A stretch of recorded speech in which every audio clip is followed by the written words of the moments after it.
Alright, so if you navigate to huggingface.co, you'll be taken to the Hugging Face website. And so this is the home screen here.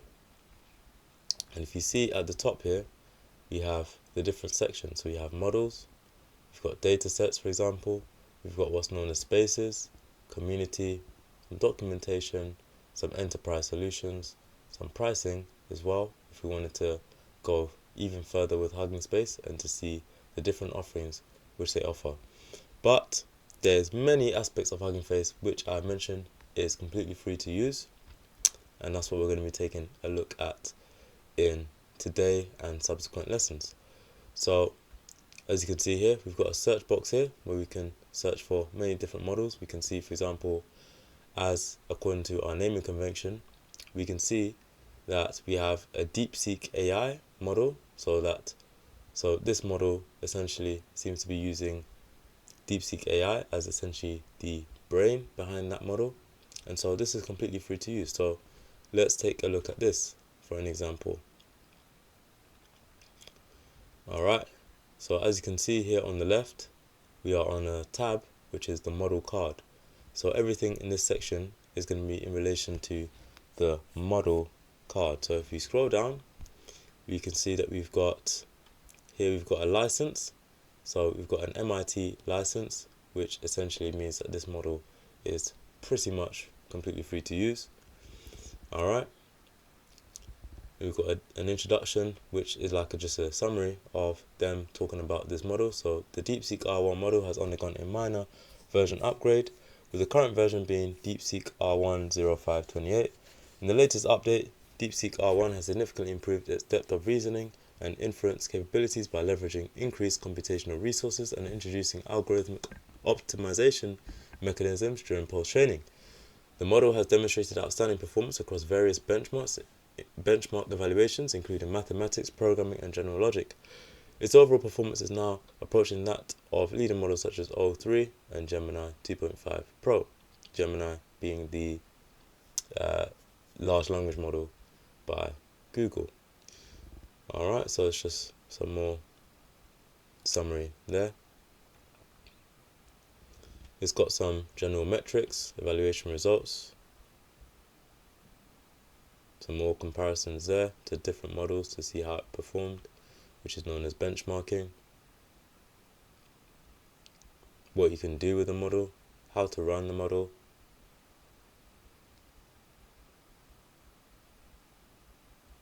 Alright, and some contact there. Excuse me. Alright, so if we scroll back up, we can also see here on the right how many times this model has been fine-tuned. So we can see some different models which are fine-tuned for more specific tasks. So if we were to click on this, for example, we can see 25 models that have been fine-tuned using this model as the base, essentially. So we could make our own fine-tune, and you can see that people have named these according to, well, however, according to the task or whatever they thought relevant to name it. So we can see this one, someone has just named this TB 2022 or 2022 test 1. So perhaps this is they're just playing around, testing the model out, etc, etc. You can see this is probably created by someone called Ray.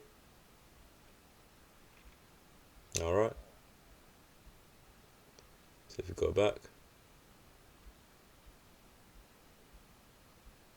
we can see the model size. So this will tell us essentially how large the model is, and in terms of its capabilities as well, because the bigger the model is usually means that it's trained on more data, for example. Alright, so we can see this is trained on 685 billion parameters. So this is a very, very large model, very sophisticated model. Where if we were to take a look at another model, for example, let's just go to the models tab and take a look at, let's say, this Quen model. We can see that this is only trained on not even 1 billion parameters. Not to say that it's not powerful, but in comparison to the DeepSeek model, this is a much smaller model, right? Trained on only 596 million parameters, and it tells us the hardware compatibility or capability of what we will need in order to run this model. So we'll need, for example, 1.2 gig. Alright, and again, we have some more information on the model, its use cases, what it's used for, etc. For example, some more comparisons, etc. etc.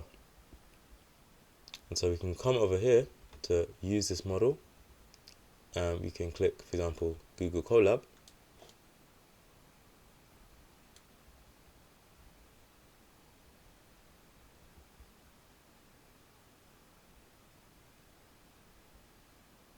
Alright, so it seems as though this model is not pulling for some reason. No worries, let's go back. Let's perhaps try a different model. Let's try this Mistral AI model. Okay, so this one doesn't give us the option to pull straight away. Let's try find a different one just for a quick example's sake.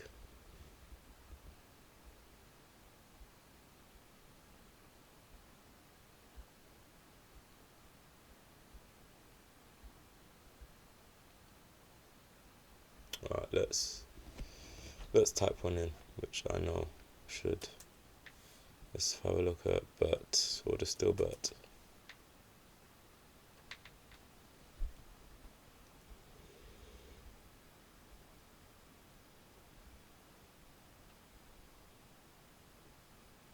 Alright, so as you can see,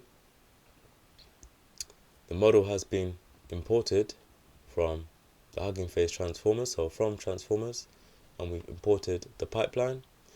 So we've just got a variable, we've called it pipe.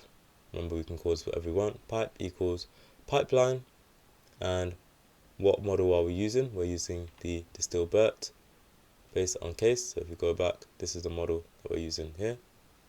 Okay, and the pipeline means what functionality or task are we trying to achieve. So we're using a fill mask. Okay, so I want to fill in the blank. Okay,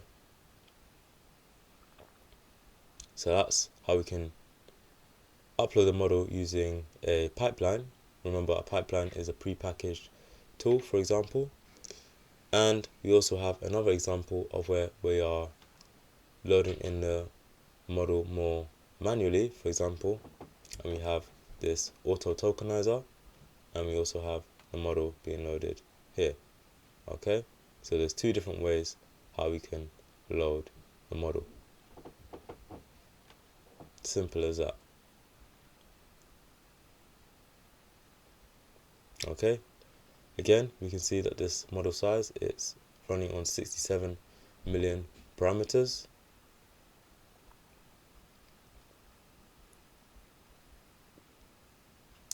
Etc. etc.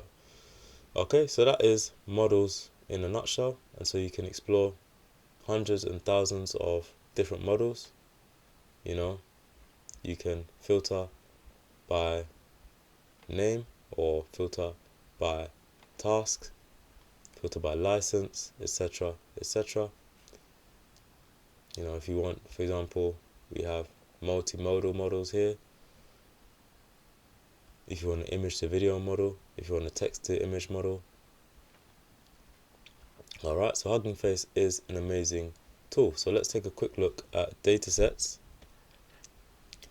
And very similarly, if we take a look on the left hand side here, we can see that we can filter our datasets by different categories. So if, for example, we want some image datasets, perhaps we would click on image, and as you can see, all of these are going to be different image datasets. So let's just click a completely random one.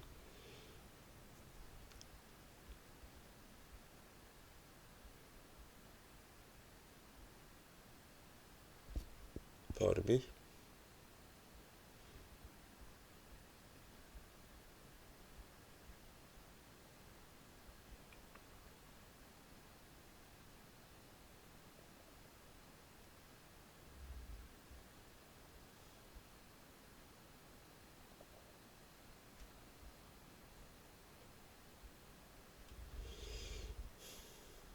Okay, I have no idea what that data set is used for. Let's have a look at this one, for example. Okay, so as you can see here, if you scroll down, you can see we introduced WebClick, a high-quality benchmark dataset for evaluating navigation and localization capabilities of multimodal models and agents in web environments. So WebClick features 1,639 English language web screenshots from over 100 websites paired with precisely annotated natural language instructions and pixel level click targets in the same format as a widely used screen spot benchmark. And then they go into some design goals and use cases, etc., etc. So you can learn all about this type of data set and see if it is right for what you are trying to achieve. Alright, so it has something to do with web screenshots and using that data. Very interesting. Alright, and so in a nutshell, that is data sets. Let's just reset this. Let's take a look at one more. Which one looks interesting? What looks interesting?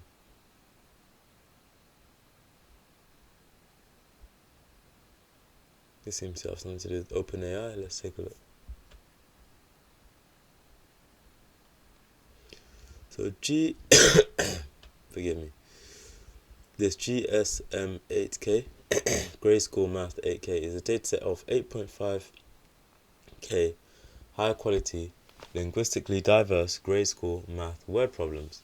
The dataset was created to support the task of question answering on basic mathematical problems that require multi-step reasoning. These problems take between 2 and 8 steps to solve. Solutions primarily involve performing a sequence of elementary calculations using basic arithmetic operations to reach the final answer. A bright middle school student should be able to blah blah blah blah blah. Okay, so this is a data set to do with mathematics, for example. Alright, and so we could come here and say use this data set, and here is how we can use the data set, right? So we can just go ahead and copy this piece of code, and then we could begin to use this data set within our project. Okay, let's take a look at spaces.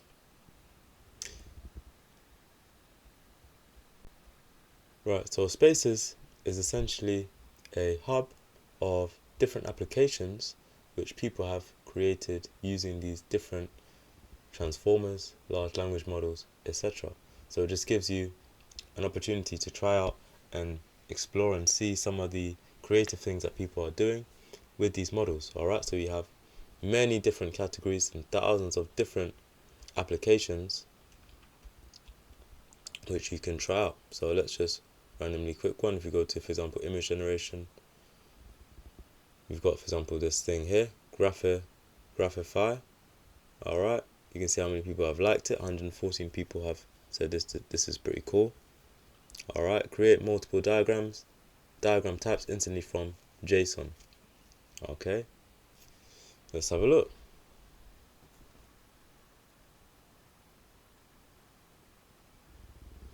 Alright, so it says Graphify, generate diagrams from JSON, super fast and easy. Choose a graph type and provide your JSON data to generate a visual representation.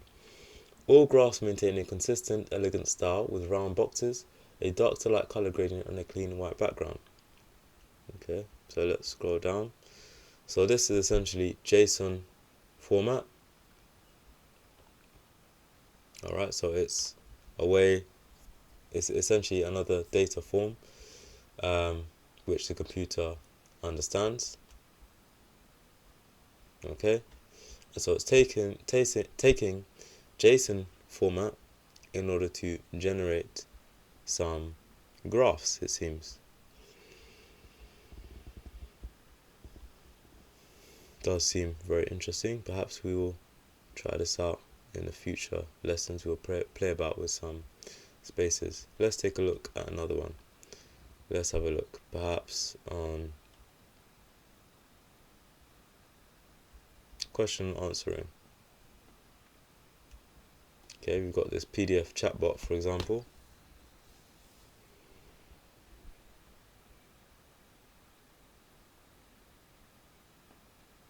Okay, so essentially saying here you can upload a file, and it's going to process the document. So let's have a look. I'm just going to upload a file then quickly. Let's have a look. PDF, PDF, PDF, PDF.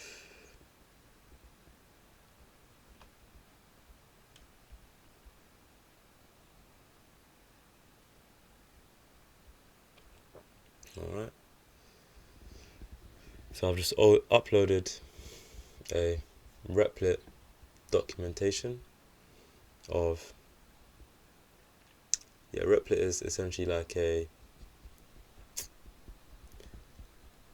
it's like a prompt coding platform, like a no-code platform. That's the word I was looking for. Alright, so I've uploaded a PDF documentation of that. What do we do next? Step 2, process the document.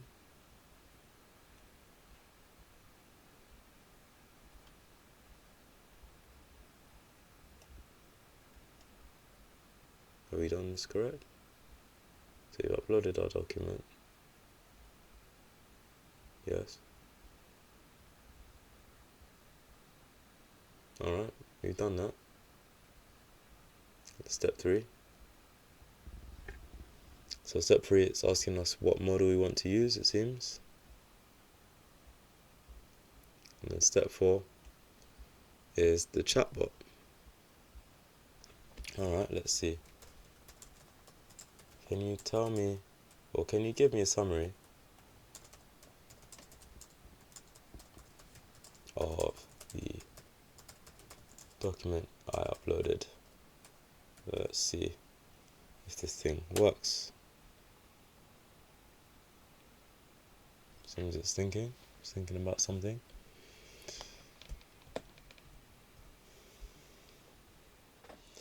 Okay, and it seems as though perhaps either this is taking a really long time, or maybe I've missed a step, or maybe this just doesn't work, which I'm sure it does work. To be fair, I didn't really read the instructions as to what this is properly meant to do or how to use this, but there you go. So that is Hugging Face Spaces in a nutshell, where you can upload your own projects for people to test out and try out, etc, etc. And yeah, this pretty much concludes the introduction to Hugging Face, but first let's actually take a quick look at the community and the others. So we got some blog articles, for example. Let's just take a quick look. So training cluster as a service. So if you want to learn about this new cluster as a service, a new collaboration with NVIDIA, for example, and it's just a great place to stay on top of all the different information in the transformer large language model space. Okay, so you've got this that came out, Microsoft and Hugging Face expand collaboration. So many very cool articles, for example. If you want to take a closer look at the documentation, for example, perhaps Hugging Face and Python Library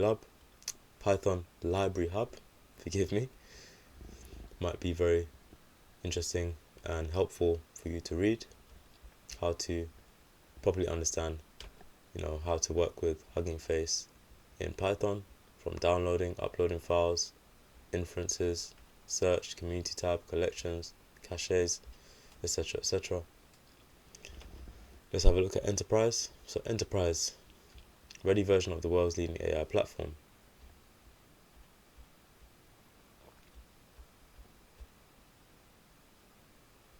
Okay, so it just seems as though they have many different offerings here. But we can also come to pricing. Here we go. So, of course, so this is what we get for free, to use Hugging Face for free. So you can host unlimited public models and datasets. You can create unlimited organizations with no member limits. You can access the latest machine learning tools and and are open source, and we get the community support. However, if you wanted a pro account, we can get a 0 GPU and developer mode for Spaces. We also can get some free credits across all inference providers. So this is to do with things like APIs, which we are going to take a look at in subsequent lessons. You also get some private storage capacity, and you get a nice little pro badge. And so the enterprise solution just comes with all these added benefits, it seems.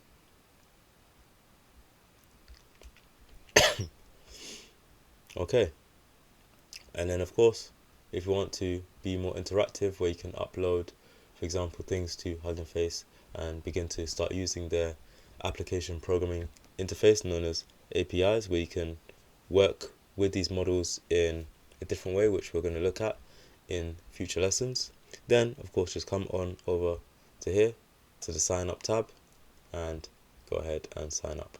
Okay, so that pretty much concludes today's lesson, whereby we've been taking a look at the Hugging Face platform. And so in the next lessons, we're going to be getting a bit more hands-on and working with these models. Okay, bye for now.